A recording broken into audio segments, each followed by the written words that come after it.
Good morning, fly babies. It is Thursday, April 13th. It's a great day. If you're brand new, please shine your sink. You know, I know that a lot of you are brand new and you never did shine your sink. Shining your sink will start you off on the right foot. Shining your sink will make you have a little spot of sunshine in your home. It will give you the first step toward control in your home. You know, I don't want you to be like a military control person. You just want to have a little control in your home. You don't want to have chaos everywhere. So this is the first thing to do, is shine your sink.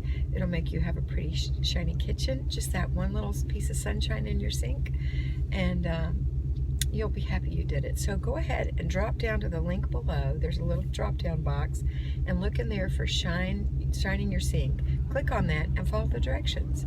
And that's all you have to do today. It takes 1 hour, and most of it is waiting time. So shine your sink, please. The next thing I want you to do is, if you've already shined your sink, and it's the day after you've done that or later, and I want you to start on your routines. Routines are something that will keep you out of chaos. Chaos stands for C-H-A-O-S, can't have anyone over syndrome. Do you have that syndrome? You don't want anyone to drop over? You'd be embarrassed? Well, this is going to be the beginning of the end of that chaos.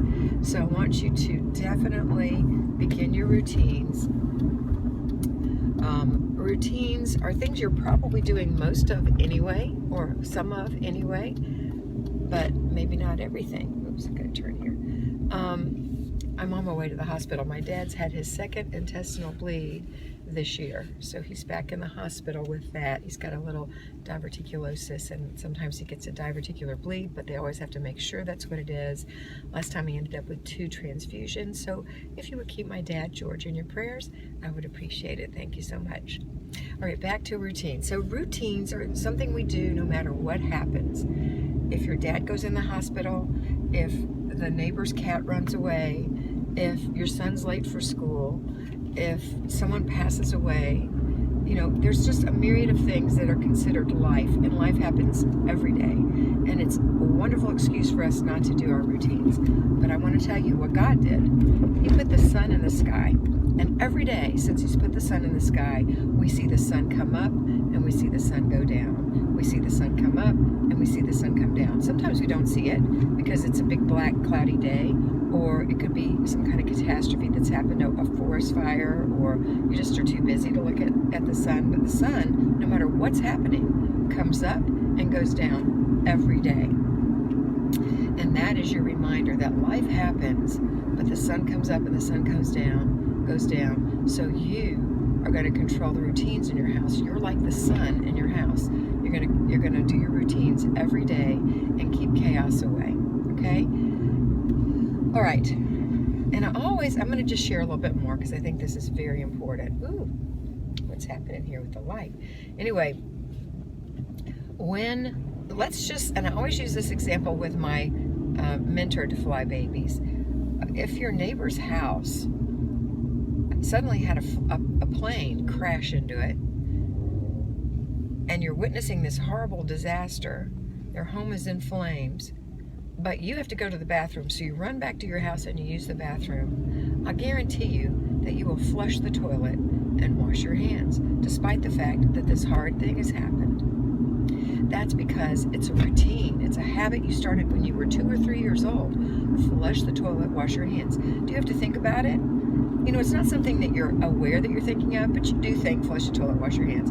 It's something you wouldn't consider not doing because it's so ingrained in you. Well, that's what I want your routines to be like. So ingrained in you, you wouldn't consider not making your bed in the morning. Now, making your bed doesn't mean you have to make it all fancy with hospital corners and all that stuff. Yeah, that's nice. But if you don't have time for that, and you just have time to pull the covers up and put the pillows at the head of the bed, that's still making the bed. You know, it's like thoroughly washing your hands or washing your hands real quick. It's okay. You washed your hands. So I want you to make your bed every day. I want you to never consider not getting dressed in the morning, first thing. Getting dressed every day. Brushing your teeth, washing your face, combing your hair. If you wear makeup, put a little makeup on. these are your morning routines. Go into the kitchen and emptying, oh wait, stay in the bathroom. The other thing we want to do is wipe out the sink, which is called swishing the sink. Swiping the sink. And I'm sorry, I got interrupted by a telephone call. So where were we? Oh yeah, swishing and swiping. So if you're in a hurry, you could just take your face cloth and wipe out the sink. You don't have to scrub it. If it's a regular day and you're not in a hurry, you can give it a little spray. I like to use Mrs. Meyer's. It's full of natural oils, and I think it smells good, and it does a nice job. But you don't have to do that. You could use some Lysol spray or Clorox spray or Ajax spray or, whatever you've got. Just some little spritz. Windex, doesn't matter. Just spritz the sink and wipe it out and wipe off your faucets. This doesn't mean you have to clean all the counters. You're just swishing out the sink. Swiping out the sink. So, like I said, if you're in a hurry, just wipe it. Use your hand towel. Wipe it out. And then for your toilet, I always use that cloth that I've wiped the sink out with, and I wipe the tank down. I spray it a little bit, spray the seat, spray the under the lid, and spray inside the toilet. Wipe it down real quick, and then take the toilet brush and go round and round, flush it, rinse it. That's it. But if you're in a hurry, maybe you don't have time to do any of that. So just take the toilet brush and go once around the bowl. It's because you're going to hold, it's a placeholder for your habit. That's all it is. It's something you want to do. Why do we do this every day? Because if you have a guest, because remember, we're not going to can't have anyone over syndrome anymore. Whoops.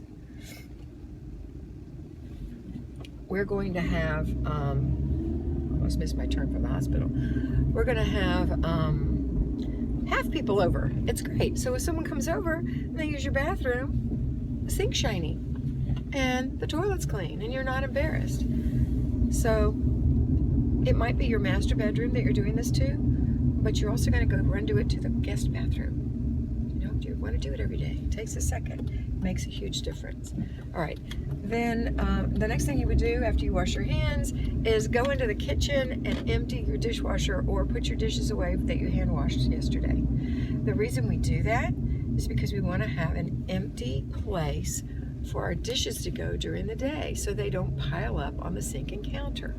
And every night after dinner, we're going to wash the dishes if they're hand washed, or we're going to run the dishwasher right before you go to bed at night, so that every single day we're going to have clean dishes and an empty place to put dirty dishes. Isn't that marvelous? You're not going to have a crazy house full of dishes. And that's just the beginning of clutter. That's kind of where it starts. It's the seed. So these habits are things you're going to do. Please go down below and check the 4 cornerstone routines. And those are the routines I want you to do. And they are morning routine, laundry routine, after dinner routine, and evening routine. Now, some of you may have a paper problem. I would say 95% of you may have a paper problem. That paper problem comes from the mailbox. Believe it or not, all that paper in your house, unless you have children in school who are bringing home the trees they killed there, almost everything else comes from the mailbox. Not everything, but almost everything. And most of the stuff that comes in your mailbox is trash. Flyers and brochures and coupons, things you don't ever use. You try to use them. I know who you are. You try to use them. You try to put the coupon in your purse, and then it just builds up all the other trash in there and expires. So now it's not the time to coupon. I want you to throw away things like that. So look at the paper clutter. It's called Completing the Process. Getting rid of paper clutter forever. That's a great little video to help you out. So that's routines. Okay, girls and guys, if you are past that, if you've done 2 weeks with me or more, you should be in your basic weekly plan. Today in the basic weekly plan is Thursday. So this is our errand day. This is the day we're going to go buy groceries and run all those errands we need to do. So be thoughtful about today and make sure you have something that's easy for supper, because when you come home, I want you to have time to really prep your vegetables and take care of your groceries and put away everything you had to purchase today, or go to the library, put your books away, put the stamps you bought at the post office away.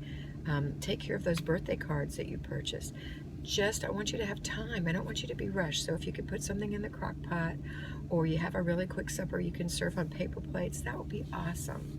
All right, so you have to be thoughtful and planful. And then the last thing is, if you've passed basic routines and you've done those, so you're in week 3 or 4, you should be on your zones. We are, I don't want to say should, you are in your zones. And we are in zone, let's see what zone we're in. Zone 3 this week, the bathroom and one other room. Okay, that means if your bathroom is decluttered, you can deep clean. Pick one thing and do it. And if your other room is clean, pick one thing and do it. The other room could be the laundry room, the den, the extra bedroom, the basement. I mean, there's a myriad of home places. The corner in the kitchen where your desk is, they could call that your office. So take care of those things by either decluttering in 15-minute segments, throw away, put away, give away, or cleaning, deep cleaning. Pick one thing and do a deep clean in there. It doesn't mean a hard thing. It doesn't take 15 minutes. It takes 2 to 7 minutes to do a deep clean. It's something like, okay, if it's your desk and it's clean, I'm going to take everything off of it and polish it with Pledge. That's it. And put back your few little things. Or in the bathroom, I'm going to clean the baseboards today. I'll just offer you those 2 things to do. But it's simple things. It's not hard. Occasionally, you know what, well, you're going to do something harder, like clean the tub, clean the shower. But still, that's it, just one thing. All right, that is it. I've got to get in this hospital and see Dad before the doctors get in here. Have a fantastic day, and I want you to always, always remember, you are beautiful. Bye.